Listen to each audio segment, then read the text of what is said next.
Hey, after my last video, I've had a few questions about the differences between Hamas and Hezbollah. I've watched the news, and the news basically describes them as the same thing, just in different locations. Hezbollah is in the north, and Hamas is in the Gaza Strip, but basically they're the same type thing.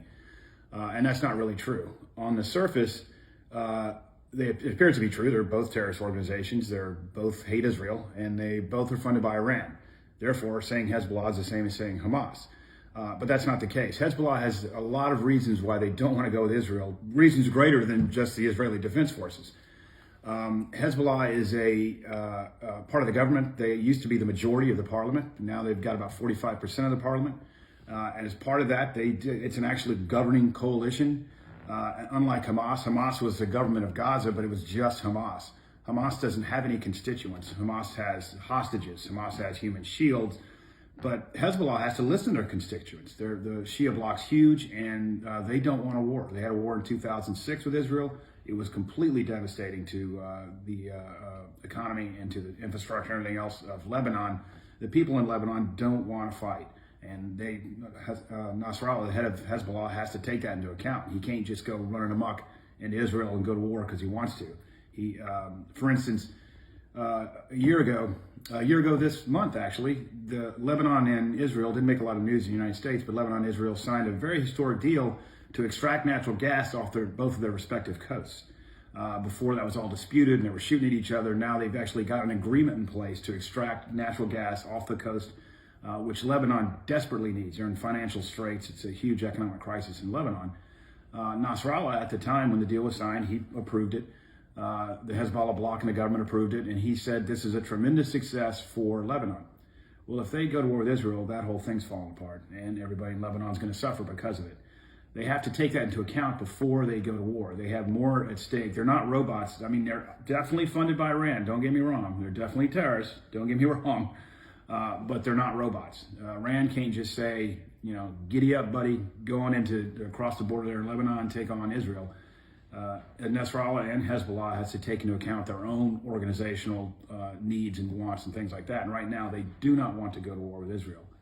Another key difference is Hezbollah is Shia, Hamas is Sunni. Two different Islamic sects there. And the way that shows itself is when the Syrian civil war kicked off, Bashar al-Assad, Shia, ISIS, and all the terrorists that were trying to take him out were Sunni. Well, Hamas sent all their fighters. They fought with ISIS. Hezbollah sent all their fighters. They fought with Bashar al-Assad.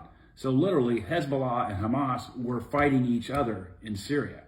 There's not a lot of love lost between the two. Yes, they both hate Israel, and the enemy of my enemy is my friend and all of that. But Hezbollah is not looking at Hamas like, yeah, we believe exactly what you believe. They were actually shooting at each other in Syria. Because of that, I think Hezbollah is more restrained. They are not willing to. Now they're going to fire rockets. They're going to do whatever they can to prick Israel because they definitely hate Israel. But it's not in their best interest to start a northern front, as everybody keeps talking about. That's not what they want to do, no matter what all the news reports are saying. Having said that, it does not mean they will not get in the fight. There's tons of ways miscalculations could occur. Israel fires a rocket or Hezbollah fires a rocket, kills a bunch of Israeli soldiers. Israel fires a rocket back, kills a bunch of Hezbollah people. That could escalate until there's no choice. Another thing is we just had the hospital strike. We saw how that's going on the world press, especially the Arabic press, even though the PIJ did, the Palestinian Islamic Jihad, the ones that did it, it's inflamed Arabic tensions. Well, if enough people in Lebanon, especially the Shia bloc that Hezbollah controls, if they get mad enough and say, yeah, Hezbollah, go take it to Israel, now he's got the support of his people, that could cause him to, now he's going to have to show that he's strong. He's going to have to show he is, in fact, the leader of this axis, or resistance axis.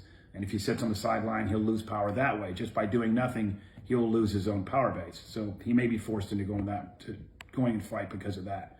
But at this point, I would say that they're leaning much more towards, I don't want to get in a fight, than I'm waiting on my time to strike. Thank you.